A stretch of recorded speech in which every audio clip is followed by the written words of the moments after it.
Hi there, this is Jen, and thanks for joining me on the Not Too Shabby YouTube channel today. Today I am using the Stampin' Die of the Month, which is called Picnic Cows.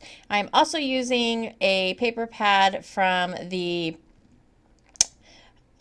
paper pad subscription of the month, and I'm using the Pink Roses paper pad. And so I went ahead and I grabbed two sheets from that paper pad and set them aside for reference when coloring my image. And I chose to color up the cow with the watermelon and the ant. It's probably my favorite one. It is absolutely adorable. And I'm going to be doing some alcohol marker coloring today, and so I have stamped on my image with some Memento black ink.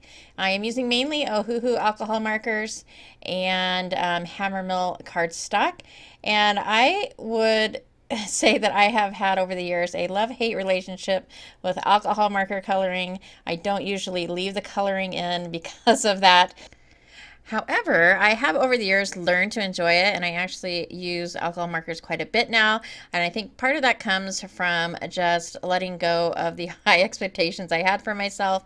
I am not willing to put in a lot of time doing classes and things with alcohol markers, and so I am fine for now with my coloring.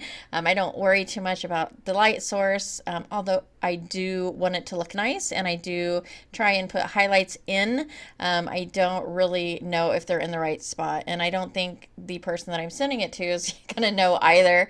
And so once I just let that stress go of trying to do, a perfect job, I started to really enjoy it. And so I just love picking the colors out, and for this one I picked, of course, reds and greens for the watermelon and the strawberry. And then one of the pieces of pattern paper that I picked from that Pink Roses paper pack has kind of like a confetti pattern almost, and there's lots of pinks in there. And so I chose to do pink for some of the accents on the cow. And then to fill in that color, I am using some Copics in C0, and I believe it's C1.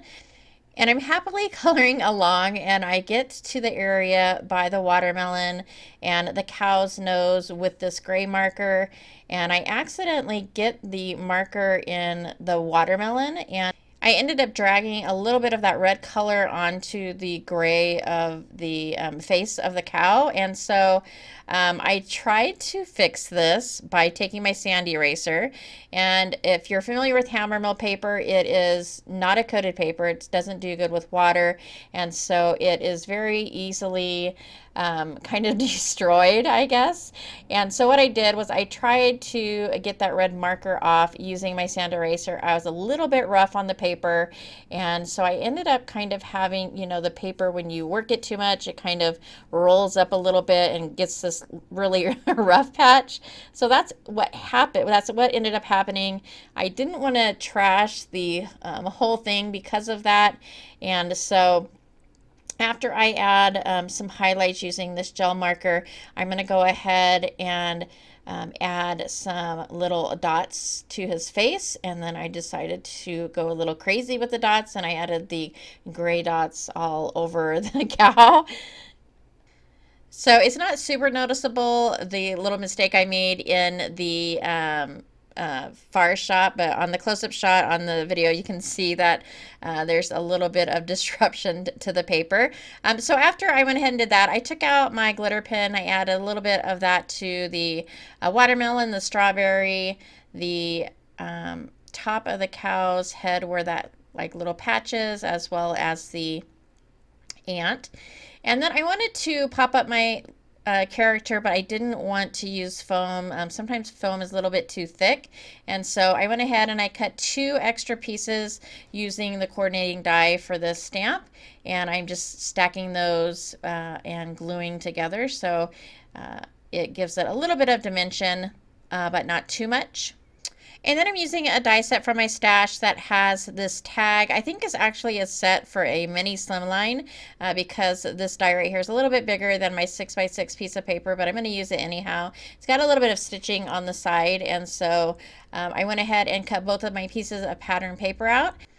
And then I'm going to grab a card panel that's 4¼ by 5½, and adhere that wider piece kind of right centered in the middle, so there's a little bit left on each, a little bit of white space on each side. then I will just start assembling all of my elements onto the card panel. And one of the reasons I love the die sets in these is they cut out the sentiments that come with the set so perfectly. It just looks so clean and sharp.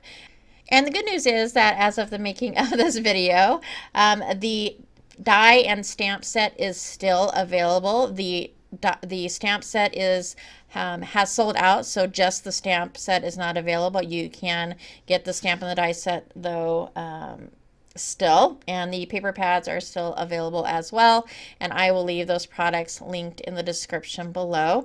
But that is my card for today. I hope you enjoyed. If you did, please go ahead and give a thumbs up. I thank you so much for joining me, and I hope to see you next time.